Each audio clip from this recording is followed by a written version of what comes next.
नमस्कार, मैं अंजलि मिश्रा, स्वागत है आप सभी का हमारे चैनल में। संभल में बकरीद को लेकर योगी प्रशासन का कड़ा पहरा, सीओ अनुज चौधरी का अल्टीमेटम, सड़क पर नमाज नहीं, भड़काऊ बयान बिल्कुल भी बर्दाश्त नहीं। तो आपको बता दें कि ईद उल अजहा यानी बकरीद से पहले ही संभल में सुरक्षा व्यवस्था बढ़ा दी गई थी।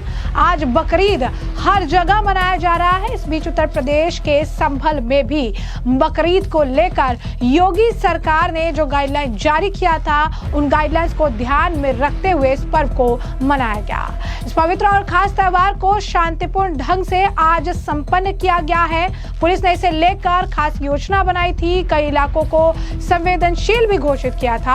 हालांकि आपको बता दें कि काफी दिनों से इसे लेकर आप कह सकते हैं कि चाक चौबंदी की गई थी, पूरी तरीके से तैयारियां की गई थी, गाइडलाइन जारी किए गए थे, दिशा निर्देश दिए गए थे और जिम्मेदारी सीओ अनुज चौधरी के जो है जिम्मे आई। और इसके बाद आपको बता दें कि बकरीद को लेकर उन्होंने साफ अल्टीमेटम दे दिया था। सीओ अनुज चौधरी ने कहा था कि बकरीद पर भड़काऊ बयानबाजी करने और सड़क पर नमाज पढ़ने की कोशिश करने वालों पर सख्त कार्रवाई की जाएगी। वर्तमान में चंदौसी से सीओ अनुज चौधरी ने लोगों से सांप्रदायिक सौहार्द के लिए बकरीद का त्योहार अच्छे तरीके से, शांतिपूर्ण तरीके से मनाने की बात कही थी। आपको बता दें कि आज जो है बकरीद का त्योहार मनाया गया। इस दौरान भारी पुलिस फोर्स भी वहां पर मौके पर मौजूद थी। पूरी तरीके से कानून व्यवस्था, सुरक्षा व्यवस्था, सारी चीजों का ध्यान रखा गया। मौके पर अनुज चौधरी भी मौजूद रहे। क्या कुछ कह रही हैं सीओ अनुज चौधरी, एक बार आप खुद सुनिए। नमाज 2 ईदगाह हैं, चंदौसी में और नरोली में है, और बाकी यहाँ मस्जिदें हैं। तो एक छोटी ईदगाह है, वहाँ सुबह 6 बजे संपन्न हो चुकी और अभी यहाँ चल रही है। बड़ी ईदगाह बोला जाता है इसको। क्या व्यवस्थाएं कैसे की जाती है? व्यवस्था है तो 4 दीवारी के अंदर है, वो भी 4 दीवारी के अंदर, तो सब अंदर ही काफी जगह खाली पड़ी है इस बार। बाकी तो वहाँ जो छोटी ईदगाह पे हुई वो भी बाउंड्री के 4 दीवारी के अंदर हुई। कहीं कोई सड़क पर तो नमाज नहीं हुई? नहीं, कोई सड़क पर कोई नमाज नहीं हुई है, ना कोई इस तरह की। तो जैसे कि आपने सीओ अनुज चौधरी का बयान सुना, उन्होंने बताया कि सुबह ही जो है आज किस तरीके से इस फेस्टिवल का स्टार्ट देखने के लिए मिला। उसके बाद कई सारे लोग जो है सड़क पर नमाज पढ़ने की कोशिश कर रहे थे, लेकिन फिर उन्हें जो है जगह दे दी गई और वहां पर उन्होंने नमाज पढ़ा। उन्होंने कहा कि 4 दीवारी के अंदर ही सारी चीजें जो है संपन्न कराई गई। कोई भी किसी भी तरीके का, अगर आप कहेंगे, हालात खराब नहीं देखने के लिए मिला, ना ही किसी तरीके से कोई परेशानी देखने के लिए मिली। लोगों ने जो है गाइडलाइंस को फॉलो किया, सड़कों पर नमाज नहीं हुई और पूरी तरीके से ट्रैफिक जो है उसे लेकर भी कोई परेशानी देखने के लिए नहीं मिली। यानी कानून व्यवस्था पूरी तरीके से चाक चौबंद आज के दिन देखने के लिए मिली। बकरीद से पहले ही पुलिस ने कई सारे, आप कह सकते हैं, मुस्लिम बहुल इलाकों में ड्रोन से भी निगरानी की थी। इस दौरान सीओ अनुज चौधरी ने भारी पुलिस फोर्स के साथ जो है इलाके में फ्लैग मार्च भी बाकायदा निकाला था। तो देश भर में आज जो है ईद उल अजहा का त्योहार मनाया जा रहा है। इस अवसर पर उत्तर प्रदेश के संभल के जिले के चंदौसी में भी नमाजियों की भीड़ साफ तौर पर आप तस्वीरों में देख सकते हैं कि काफी ज्यादा देखने के लिए मिली है। भारी संख्या में यह भीड़ देखने के लिए मिली है, लेकिन प्रशासनिक सतर्कता भी इतने ही लेवल पर देखने के लिए मिली है। सुबह लगभग 6 बजे चंदौसी की छोटी ईदगाह में नमाज अदा की जा रही थी, लेकिन नमाजियों की संख्या इतनी ज्यादा हो गई कि कई लोग ईदगाह से बाहर निकलकर सड़क पर नमाज पढ़ने के लिए भी खड़े होने लगे थे। लेकिन मौके पर तैनात क्षेत्र अधिकारी सीओ अनुज चौधरी ने तुरंत स्थिति को संभाला। जैसे ही नमाजी सड़क पर खड़े होने लगे, सीओ अनुज चौधरी फौरन सामने आए, सड़क पर नमाज अदा करने से साफ मना कर दिया। उन्होंने नमाजियों से अपील की कि उन्हें पास की बड़ी ईदगाह पर जाकर नमाज पढ़ने के लिए निर्देशित किया है। सीओ अनुज चौधरी ने बताया कि आज सुबह ही 7 बजे बड़ी ईदगाह पर भी नमाज हो रही थी। जो लोग छोटी ईदगाह पर नमाज अदा नहीं कर पाए, वो वहां जाकर नमाज पढ़ सकते थे।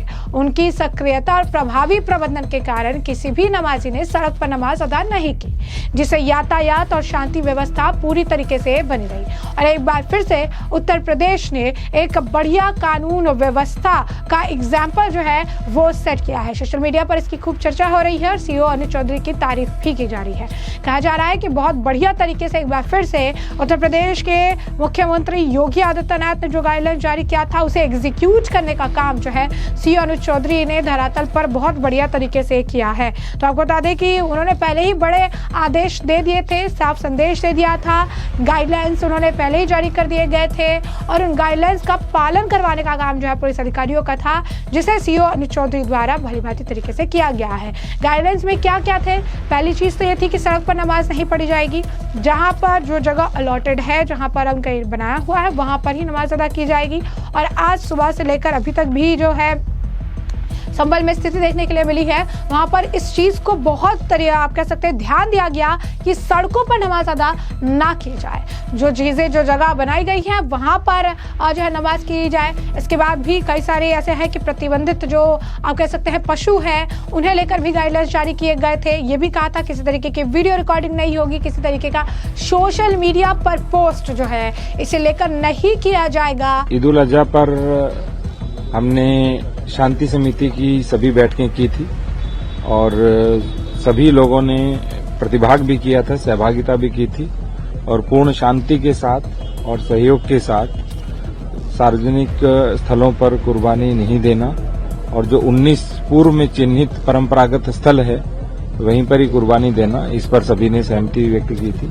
तो पुलिस और प्रशासन की ओर से पर्याप्त सुरक्षा है और जो उसके बाद अपशिष्ट होंगे उनके निस्तारण की भी पूर्ण व्यवस्था की गई है और यह 3 दिन चलेगा और 3-3 बजे तक चलेगा। सर, क्षेत्र में सेक्टर मजिस्ट्रेट और जोनल मजिस्ट्रेट की परंपरागत रूप से जो हम त्रिस्तरीय सुरक्षा व्यवस्था लगाते हैं, जिसमें सेक्टर मजिस्ट्रेट है, जोनल मजिस्ट्रेट है और ग्राउंड के ऊपर हमारी फोर्स है, वो सब लगी हुई है। और इसके साथ साथ सभी लोगों ने पूर्व में फ्लैग मार्च भी किया था, पेट्रोलिंग भी की थी और जितने भी मौलाना हैं, मुफ्ती हैं, मुतवल्ली हैं, सभी से बात हुई, सभी मस्जिदों और के प्रतिनिधियों से बात हुई।